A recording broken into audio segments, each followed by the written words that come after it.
Good morning, I'm Pauline Verzosa. It is Wednesday, the 27th of May, and we're bringing you Morning Matters because your mornings matter. And now first on the agenda, a heated debate at the Senate ends in a minority walkout. This after Senator Rodante Marcoleta pushed to allow online attendance and voting in Senate sessions, including the impeachment trial. More details in this report.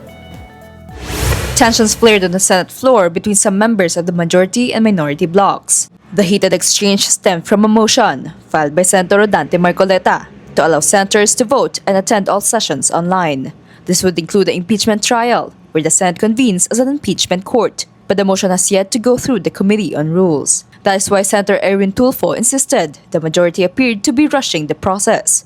Under the current rules, online attendance is allowed only during a national emergency. Or is it because, Madam Chair, they're in a hurry because of news reports that probably two of our colleagues might land in jail this weekend? Is that the reason why? Is that the reason why they have to have this inserted, the Section 41C, para makaboto po kung sino man yung makukulong dahil sa announcement ng Ombudsman na may lalabas na po ang warrant ng ilan sa mga kasama natin. The Ombudsman earlier said Senator Jinggoy Estrada will be charged on Thursday in connection with the flood control scandal. Senator Joel Villanueva is also set to face charges, but Senate President Alan Peter Cayetano pushed back against Tulfo's statement. He denied that the Senate Rules review was being rushed. You do not make that kind of statements here in the Senate because you assume good faith from everyone. That rule hindi minadali. May 11 pa ho yun.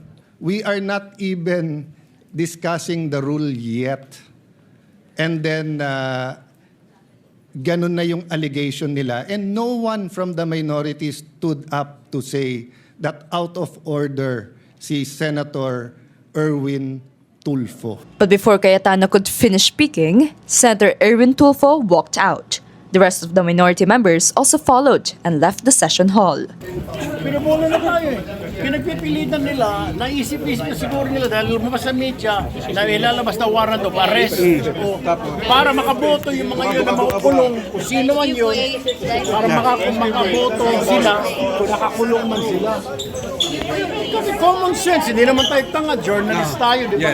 Several minority senators backed Tulfo's statement. We will not be part of this. It's a travesty of our rules, of the Senate rules. Hindi kami papayag sa mga Niloloko tayo. It's a violation of the rules. That the majority's alleged rushing of the motion violates Senate rules. Mali yung gagawin nilang pagboto eh. Mali yung batay sa mga rules. Mali yung proseso. Wala pa ng debate sa substance. Bakit po sa tingin nyo gagawin sa proseso? Gusto nilang mangyari ngayon nga? Hindi nga tayo umabot sa pag-debate sa substantive kasi hindi nila sinusunod yung sariling rules. Teleconference, ginagawa lang yan kung may pandemya. Walang pandemya ngayon. Walang national emergency. But Senator Robin Padilla, who is part of the majority bloc, said he wished the debate had continued. Comment ko? Yes, sir. Sayang, ang ganda pa naman ng debate. Sana, sa susunod, tuloy-tuloy yung debate para yan naman talaga ang silbi ng democracy. Tuloy-tuloy yung debate. Your comment, sir, dun sa... Sayang, ganda na eh. Before the minority walked out, Senators Risa Ontiveros and Rodante Marcoleta were also seen arguing while the session was suspended. After the walkouts, some minority senators posted a group photo on Facebook with the caption, "Solid Minority." Now, the Office of the Ombudsman announced it will soon go after Senators Jinggoy Estrada and Joel Villanueva in connection with the flood control scandal. Mobile journalist Arles de los Santos has this report. As early as this Thursday, May 28, plunder and malversation charges will be filed against Senator Jinggoy Estrada. Ombudsman Boying Remulla revealed in a press conference this Tuesday that the case against Estrada is just about done. Ang pinakamalapit na, hinog na, at pipirmahan ko maya-maya yung information against Senator Jinggoy Estrada. Information to be filed with Sandigan Bayan in the soonest possible time. Hopefully Thursday, we will file it first thing in the morning. Asked about the nature of the case, Remulla said this is in connection with offenses related to the flood control scandal. Remulla explained that the filing had been slightly delayed after they reviewed the Department of Justice's resolution and found portions that needed correction and refinement. Kaya na medyo natagalan ng konti, nung binasa namin yung DOJ resolution, meron kami nakitang kailangan ng corrections. Kaya ayaw namin mag-file ng information na hindi pulido. Pinulido lang namin, kaya inabot pa ng mahigit sa linggo na pinag-aaralan at inaayos yung mga dapat ayusin para mas malinaw yung kasong ilalahad natin sa Sandigan Bayan. Remulla also disclosed that Estrada has co-accused in the case, although some of them have already turned state witnesses. Aside from Estrada, Senator Joel Villanueva is also facing charges tied to the flood control scandal, though there's still work to be done on the acting majority leader's case. Meron pa kaming tinatapos rin at talagang madaling panahon, mapafile na rin namin yung kay Senator Joel Villanueva. Yan ang isang hilog na rin, ngunit kinakailangan kasi puliduhin ang gusto yung pagkakalahad ng impormasyon at ng ebidensya. In his privileged speech at the Senate on Monday, Marcoleta implied that majority senators are now being targeted, which the ombudsman quickly tweeted. If the intention of these cases is to silence me, let me say this at the very beginning. It has failed. I will not be silenced. I do not want to get into the political mix of it kasi ito napakalinaw naman yung kaso niya. Napakalinaw. Yung lahat ng ebidensya dito galing din sa kanya. Sa sinasabi niya sa COMELEC, sa mga kanyang pag-amin. Hindi naman ito imbento eh. At the request of Remulla, the Sandigan Bayan has issued a precautionary whole departure order against Marcoleta and 3 others. Meantime, on the sidelines of the plenary session, Senator Estrada was asked about the looming case against him. If this is the price that I have to pay for standing on my own principles of what I believe in, so be it. Basta ang alam ko, sabi ng LGU, wala akong insertion, kapatulad ng sinasabi nila. May binulgar ni Bryce Hernandez sa house na meron ako insertion.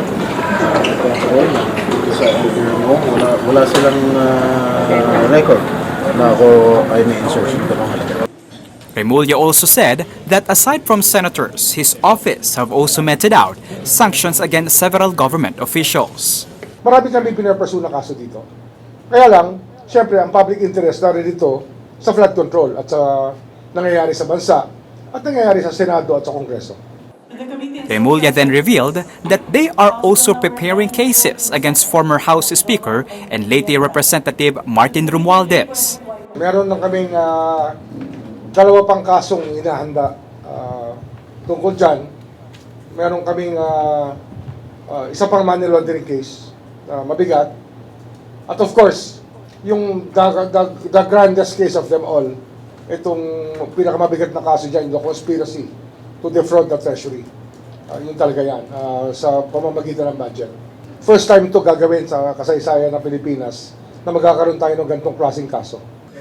Kapatid Arles de los Santos, we are One News.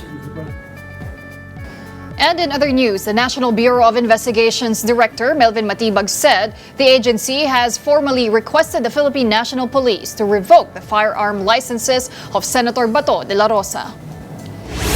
In an interview with The Big Story, Matibag said the number of firearms owned by De La Rosa is not unusual. However, he maintained that the senator is considered armed and dangerous as he remains beyond the reach of authorities. Matibag also said De La Rosa may still have personal bodyguards with him. Una-una po doon sa number ng baril, kung class 5 po siya, allowed naman po yung collector, saka po yung if you are engaged in the sports of firing, pwede naman po na ganun karami. Tapos doon naman po sa question on the issuance of the license at the time na he was already in hiding, that is something that we have to discuss with the FEO po. And sabi ko nga po, we sent a letter yesterday. Yung letter po na yung request for cancellation. At the same time, query na rin po on the status po at kung ano po yung mga pangyayari and circumstances upon the issuance po ng mga binanggit po na firearms po ni Senator Bato.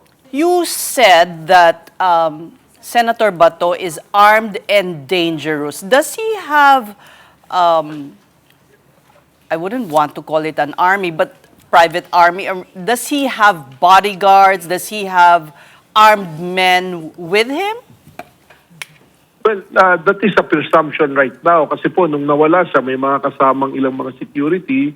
At the same time, yan naman po talaga is standard protocol of law enforcement ng NBI na if we are locating somebody who is a fugitive, meron po talaga kaming panawagan lagi at bilin na mag-iingat at may presumption na the person will be armed and dangerous, especially with Senator Bato na alam naman po natin na he is really avoiding the arrest. Nakita naman po natin yung mga pangyayari ng mga nakarang araw po. Ang presumption po namin, may security siya, may mga personnel siyang kasama. At unang-una, alam naman po natin, mahirap naman kung ikaw ay tumatakbo, nagtatago sa batas, na mag-isa ka lang. Sigurado pong may kasama. In fact, nung tinitingnan po natin nga, nung inihatid siya ni Senator Robby sa isang lugar, definitely may mga sumalo po sa kanyang tao.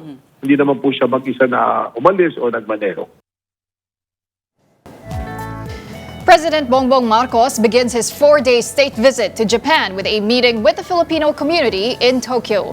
Mobile journalist Julie Baiza has this report. BBM! BBM! BBM! BBM!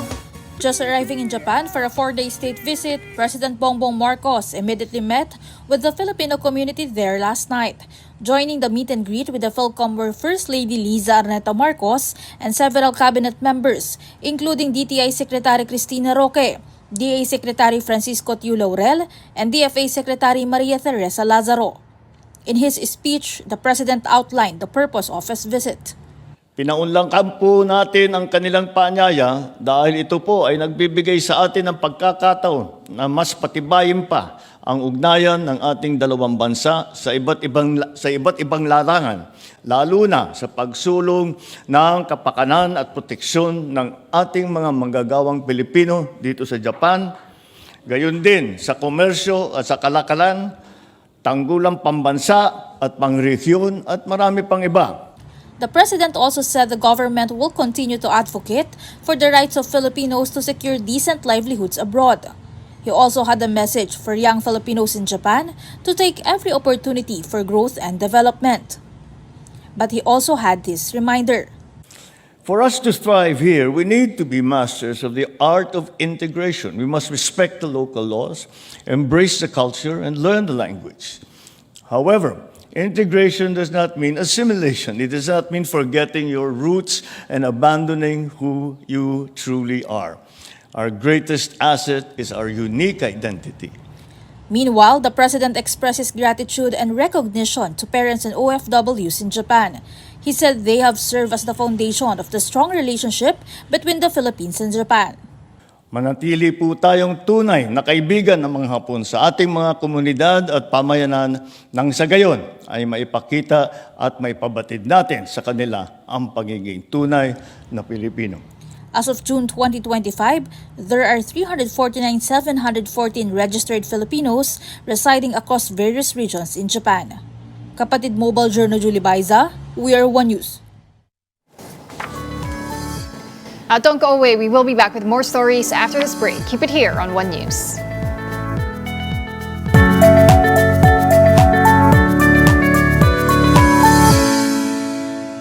Good morning and welcome back. I'm Pauline Verzosa, and here on Morning Matters, we talk about the most pressing issues and we give you the context behind the headlines.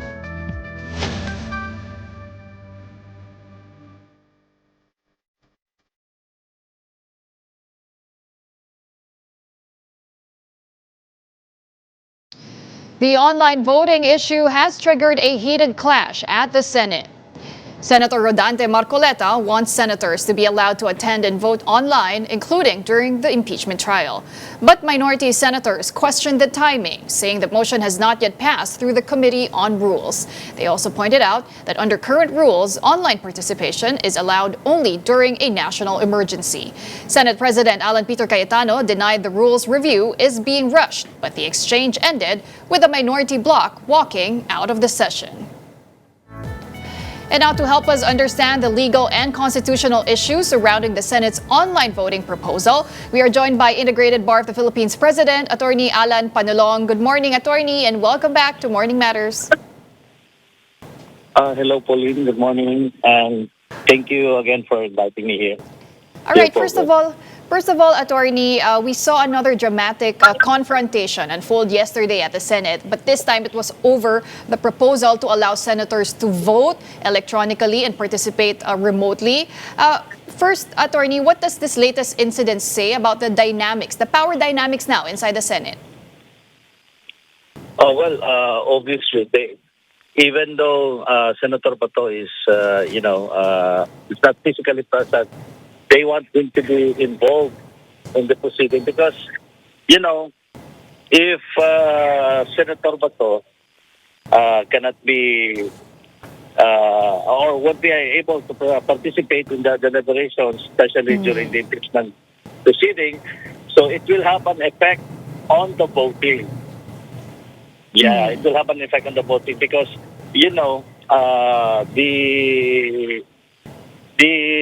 quorum is only, the requirement for quorum is only 13. And that, sorry. Attorney? I cannot hear you. Yes. Yes, please go I ahead. hear a lot of noises. Yes. Okay. Yes, so may epekto po yung absence ni Bato. That's why they wanted to have his participation via teleconferencing. Now, yes.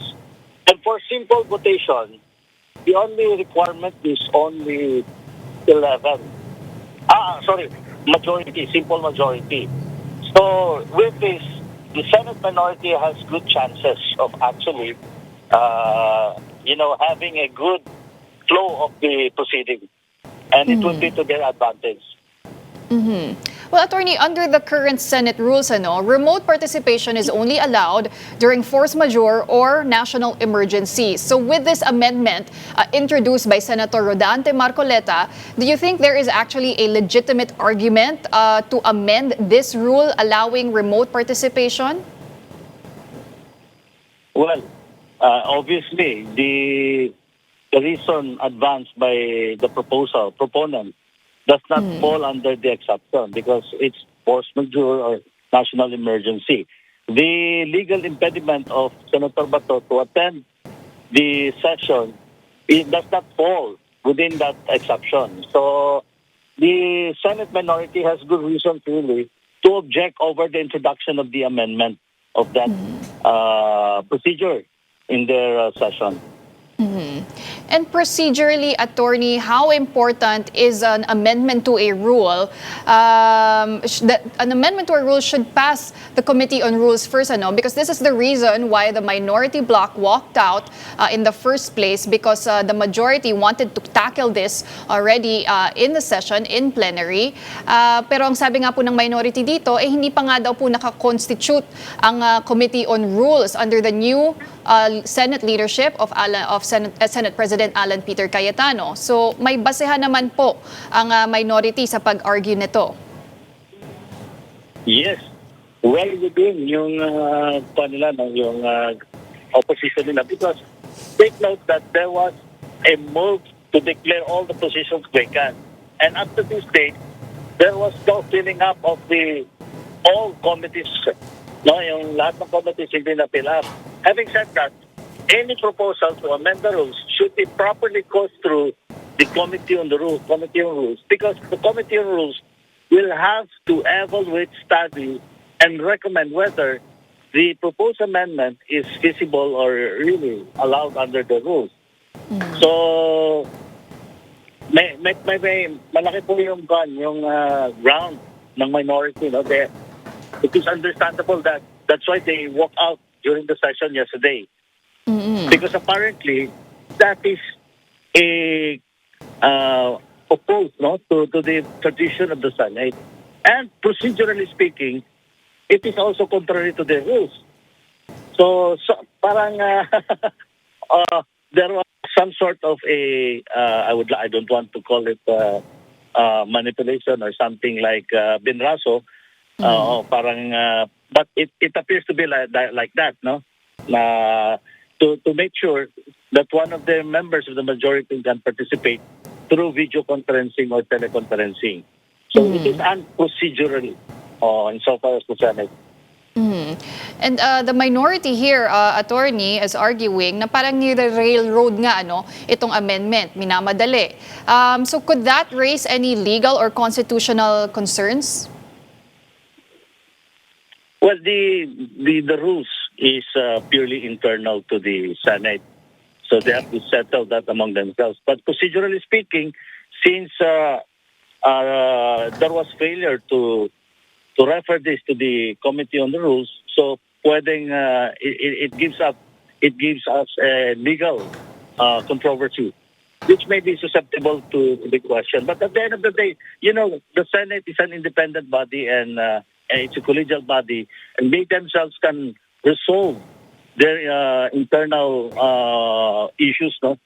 So it would depend on the leadership of the Senate if they will hear the minority. Otherwise, it may ripen to a actual legal issue or controversy, which may be susceptible to a question of law, which may be end up with the court deciding on it. And of course, attorney, as we know, the Senate has already also convened as an impeachment court, and ito pong trial ni Vice President Sara Duterte is forthcoming. It will begin by July 6. Para sa inyo po ba, attorney, dapat mas strict talaga din ang standard when it comes to attendance and voting for the senator judges compared to regular sessions, and therefore such amendments, such change allowing senators to vote remotely is unacceptable?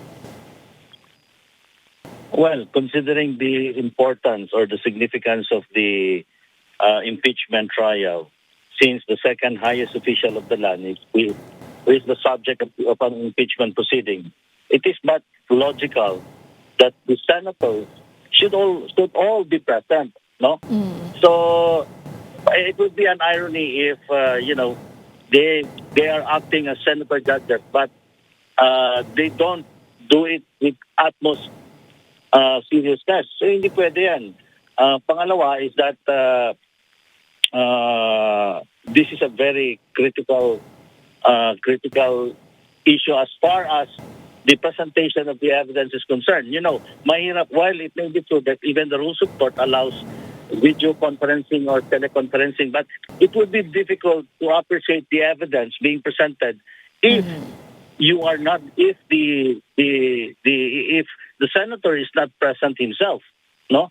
So how could he be able to examine the authenticity, the authenticity, or even the physical feature of the evidence if he won't be able to participate in person? So napakahirap nun. Oo. So attorney, Napakahirap given po nun, oo. Opo. So given the tensions now in the Senate, yung walkout, yung mainit na confrontation among the senators, what do you think would be the proper way, the best way for the Senate to handle this issue, this proposal on amending the rule? Well, it would be a test of leadership of the Senate President, Alan Peter Cayetano. So take note, the Senate is not only about the majority. It's not all about minority. No, the people are watching, like us, Pauline. We are closely watching them and monitoring them. So their actions will be reflective of what would be their decision in that impeachment trial. So apparently, may mga move, no, na just to maintain the cohesiveness or the solid yung grupo nila. So kaya they wanted to have teleconferencing. So nakikita yung hindi magandang implikasyon. So my point is that the Senate, no, the Senate President himself, no, he should look into the bigger picture. So it should be in the interest of everyone, not only for the interest of the majority or for an interest of a single or a member of the Senate. Yeah, otherwise it will erode the institution. So that would be the impact on any actions that they would do, which would not promote justice, which would not promote fairness, which would not promote due process, and more importantly, which would not promote accountability. So yan ang pinakamatindi po niya.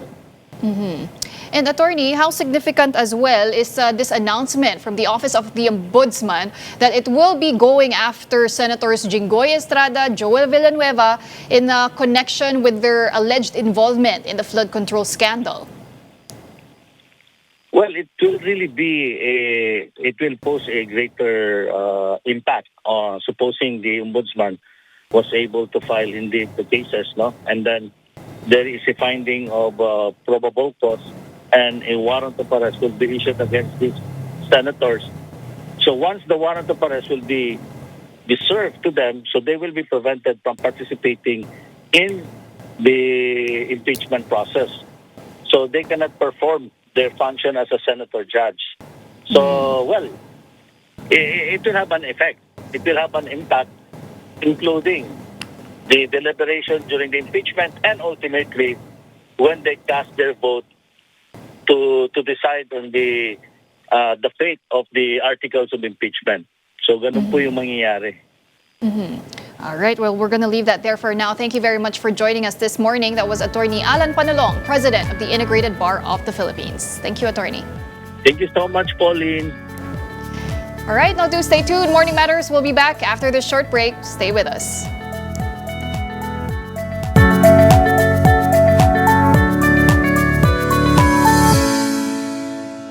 Welcome back. You are still watching Morning Matters here on One News. Tingog Party List Representative Jude Asidre warned that the Senate and its committees should not be used to distract the public from the impeachment proceedings against Vice President Sara Duterte. Asidre made the statement following calls from some senators to revive the Senate Blue Ribbon Committee hearings on the flood control controversy.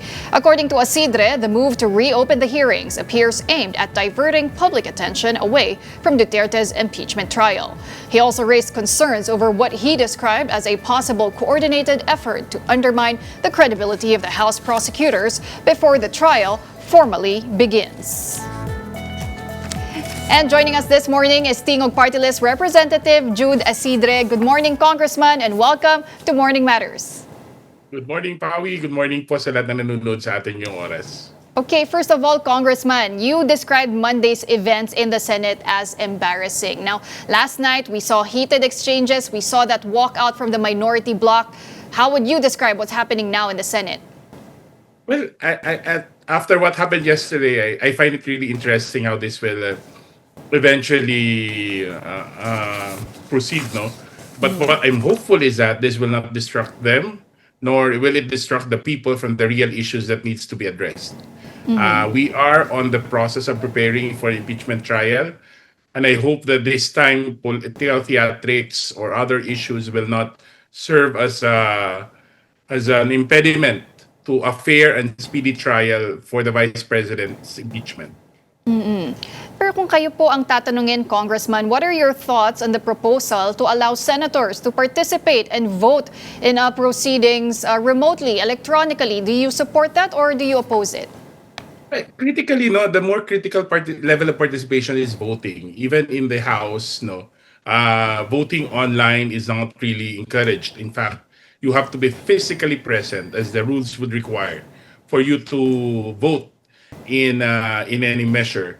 So much more for the impeachment of the Vice President. I think the role of a senator judge, for that matter, requires full attention, probably even physical participation, because when you're a judge, you have to observe also the demeanor of the witnesses, the tone of the language, which I think would be impeded if one were to participate only online. I think the gravity of the role that they would have to play requires their physical presence.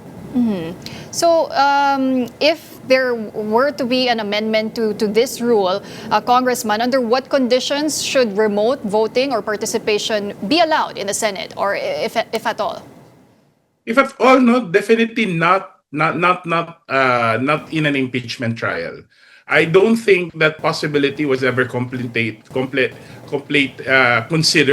in the drafting of the rules. Of course, we have we have to accept that the higher levels of technology have kind of changed the way we do work, no? But for a matter as grave and as important as the impeachment of the second highest official of the land, I think there is no substitute to physical presence especially during the voting.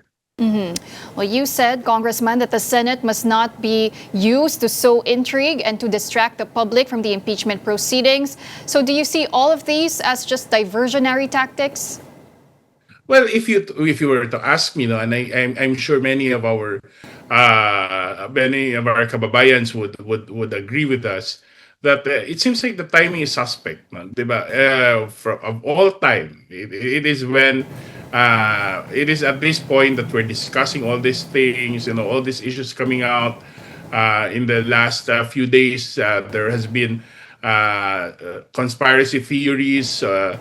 Or political fiction being discussed about a possible constitutional change or the extension of the term of the president. I think these are issues that have no basis, but yet are being constantly pushed. No, parang ginagalit ang tao. At I'm sure that has no other reason. That comes with no other objectives other than to deflect the attention of the people from the impeachment trial. Let's talk about that constituent assembly. It was Senator Amy Marcos who claimed that there are talks pushing for a CONAS to amend the Constitution, Congressman. But are you aware or are you hearing any similar discussions in the House of Representatives? To be honest, when we started the 20th Congress, there had been no such discussions. It has never been brought out, and I really don't know where Senator Marcos got her sources, but definitely, as far as the House is concerned, no such discussions were ever made. But in your view, Kong, is now the right time to even be discussing charter change, and would you support opening discussions on this? In every administration, charter change is a valid political issue to be considered. But there is always the right time for the right issues. Now that we're about to, put our democracy to the test, when we're trying to stabilize our political institutions, I think there will be a time to review charter change, but definitely not before we are to embark such a historic shift or a historic episode in our country. Well, aside from the CONAS, Senator Amy Marcos is also pushing for the revival of the Senate Blue Ribbon Committee's investigation into the flood control issue, Congressman. How would you respond to senators who say that reviving the hearings is just part of their legislative oversight work? To be honest, I would rather that the Ombudsman be allowed to continue with this investigation. The proper forum for this point, after all the investigations have been made, now belongs to the courts. Cases have started to be cases have been filed. They have started to file cases against certain individuals, and I think we should stay due course. No, in fact, in all these issues regarding flood control, I understand that many members of Congress, many government officials have been implicated or been named. But I would rather that we allow the process to continue on the basis of evidence. The same deference, the same discipline, no, and the same due process that we're also giving to the vice president in the impeachment trial. Remember, accountability cannot be done with shortcuts. And now that we've submitted ourselves to the rule of law, and we've submitted ourselves to the process of seeking accountability through the proper channels, shortcuts will only serve as distractions. Shortcuts will only muddle the issue. So let's allow the ombudsman to do its job, no? And let's have the whole focus of the country, especially the Senate. I would rather that they focus their energies on the role as senator judges, because only the Senate has the power to either acquit or convict the vice president in an impeachment trial. Well, speaking of the ombudsman, Kong, Ombudsman Boying Remulla already said that he is preparing to file a grand case against former House Speaker Martin Romualdez for alleged conspiracy to defraud the National Treasury and money laundering. What do you make of the seriousness of these allegations? Well, we have yet to see the evidence, no? Even his own statement has said that they are still looking for the label, no? I really don't know what to make out of it. And I am confident naman the same way that the former speaker has presented himself, has always cooperated with all the investigation. I feel that we're confident that in the end, no, the truth will be ferreted out on the basis of evidence. What we hope to see, though, is a fair and impartial investigation as well as a hearing in the court of law.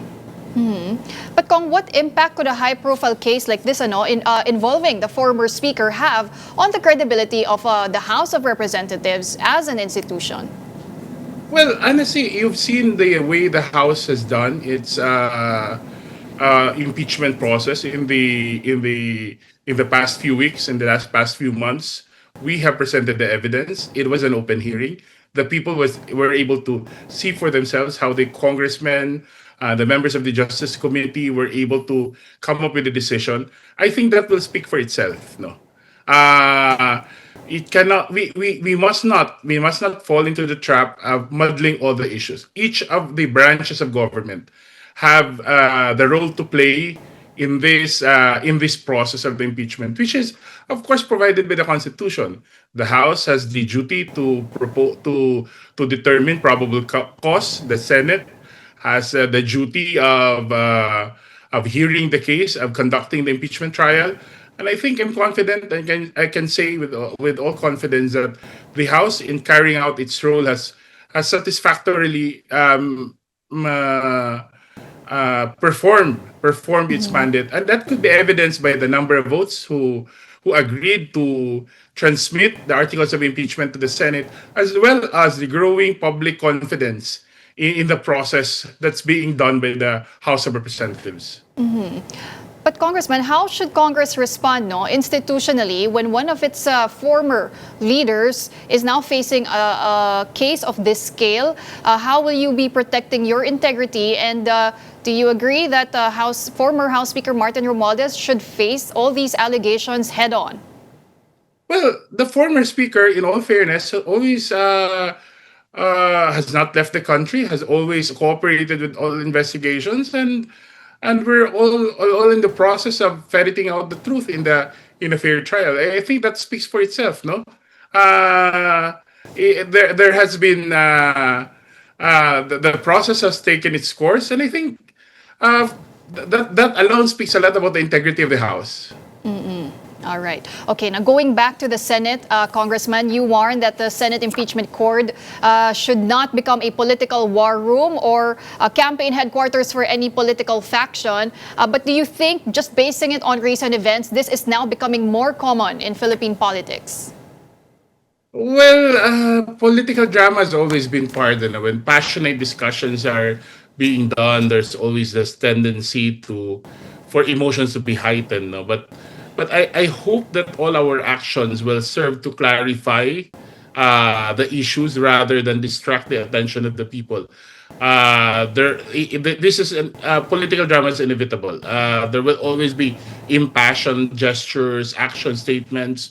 But then again, we have to also take responsibility for what the people should know and what they will have to understand in the whole process that we're undertaking, diba? We cannot allow the theatrics to dominate the headlines and distract the attention and the appreciation of the people. Well, you actually also mentioned, Congressman, the possibility of a coordinated political demolition job against the House prosecution panel and the impeachment process.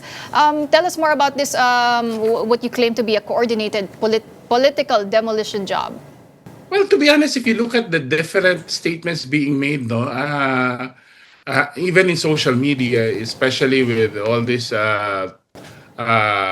baseless accusations made online, criticisms, we can see a pattern. We can see a pattern of efforts to undermine the House prosecutors. I can only speak for myself. I cannot speak for the institution. I cannot speak for for the members of the prosecution, but I can tell as a third-party observer that there seems to be a coordinated effort to undermine their integrity in an effort definitely to derail the process, or probably to even drag down, the growing confidence and interest of the people in the impeachment process. If you were to advise the House prosecution panel, Congressman, what should they be most cautious about as the impeachment trial of VP Sara approaches? I can say with full confidence that our House prosecutors are in the best position to defend to pursue the case, no, to protect, to defend the position of the House, the articles of impeachment, and I think they're very prepared to do their role, and I don't see any reason that for them to be distracted, knowing that we are convinced that we are definitely on the right side of history. And Congressman Shel Diokno told us the other night that ang magiging strategy daw po ng House prosecutors in this trial is to just focus on the evidence, strictly on the evidence. There will be no theatrics, no grandstanding, no drama. What do you make of that strategy from the prosecution panel, Kong? I cannot think of any other way for them to do it. No? Many of the members of the House prosecutors have extensive experience in litigation. They've been part of the Justice Committee hearings. They've seen the evidence for themselves. We were able to participate fully in the clarificatory hearing. So I think the strategy, as mentioned by Congressman Jokno, seems to be the right way forward. But how do you think the House prosecutors can keep this impeachment trial focused on the merits, no, Congressman? Focus on the evidence itself rather than being drawn into the political tensions and issues we are seeing at the Senate? Well, if you ask me, our situation when we were conducting the House Justice Committee hearings weren't any different, right? But you've seen the chairmanship of Chairperson Luistro, as well as the other members of the committee, we really focused on the evidence. In fact, we were able to. I would say that it was one of the few processes that we really stick to the letter of the rules. No, so that discipline has been long imbibed in the process of the House. When you have evidence, when you have strong evidence to build your case on, there will be no need for theatrics. But how confident are you, Congressman, that the Senate will reach a conviction in this impeachment trial of VP Sara Duterte? I don't want to get ahead of the Senate. They have a role to play. Ours is to defend the case. Ours is to defend the role of the prosecutor is to pursue the articles of impeachment. And I think it would be in the best interest of our democracy to let the process go. What we're asking for the Senate is for them to conduct the role, to fulfill the role in hearing the case. And I think that would be the best way forward for the country.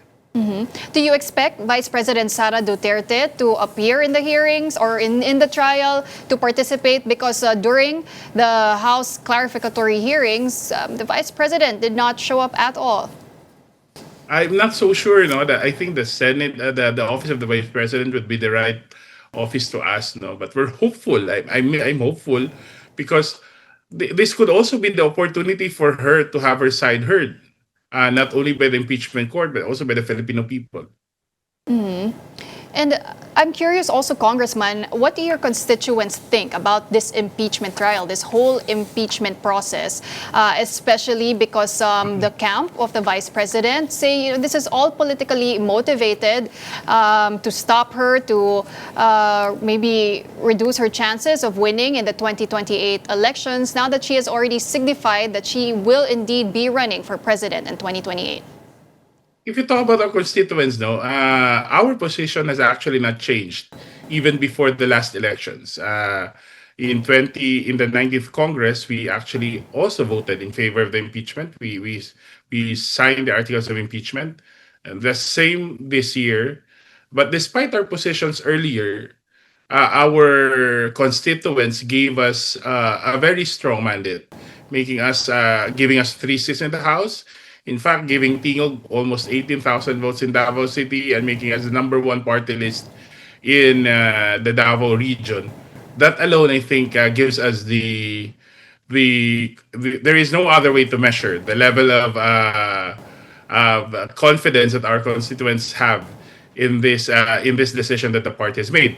But other than that, we've also made such many consultations in the past few months and the past few weeks to review and to assess for ourselves also whether they are in agreement with our decisions. And finally, Congressman, how important is public opinion when it comes to this impeachment trial, this historic impeachment trial of Vice President Sara Duterte?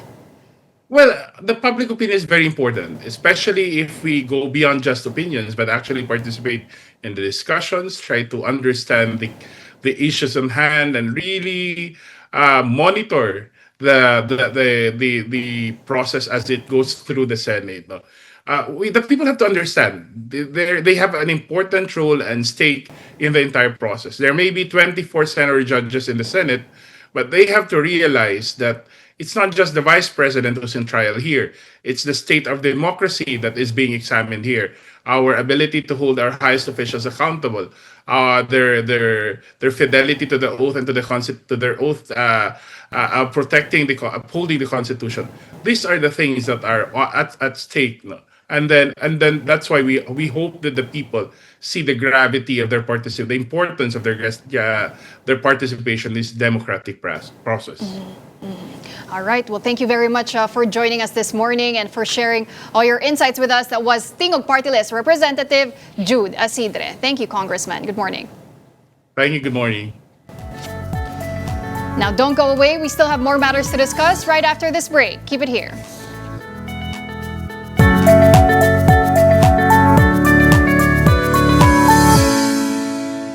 Welcome back. You're still watching Morning Matters here on One News. A Philippine Airlines flight from Busuanga to Clark encountered severe turbulence and a dramatic descent during its landing attempt on Saturday amid bad weather conditions. Flight tracking data showed the aircraft briefly climbed at over 11,000 feet per minute before descending at nearly 8,000 feet per minute. This prompted a go-around maneuver and a subsequent diversion to Ninoy Aquino International Airport.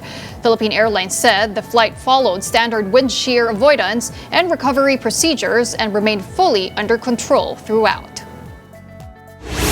Nag-misapproach siya, then nag-divert na siya kaagad sa Manila. So may mga instances na magkaroon ng ma-experience ng mga pasahero ng downdraft na tinatawag or bigla na lang malalaglag yung feeling nila dahil nga dun sa severe weather or sa ulan na na-experience sila.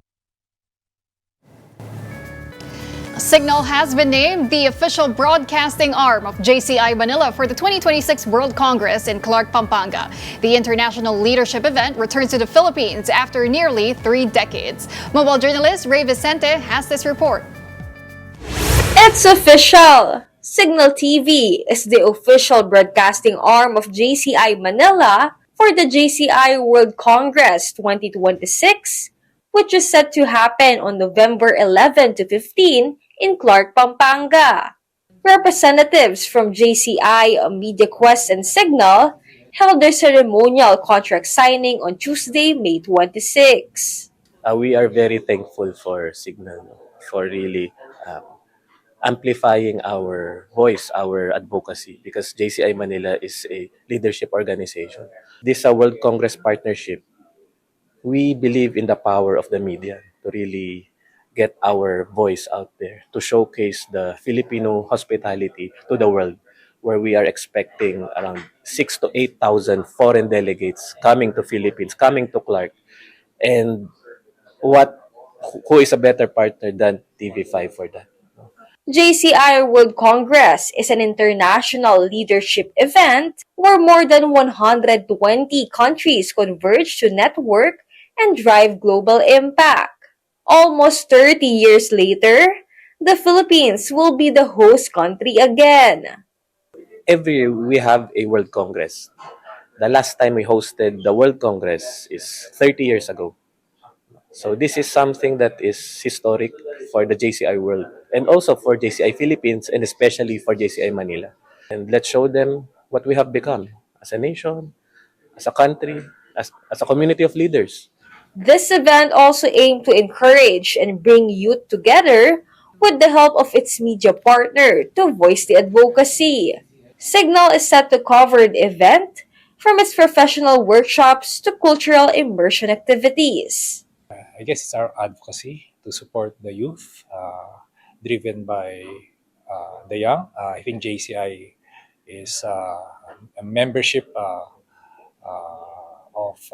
40 and below members. So we are honored to support not only the Congress of JCI this November, but also in their advocacies. No? So I think they have about 400 projects for the whole year, and Signal will be on each of every project of JCI. Kapatid Ray Vicente, we are One News.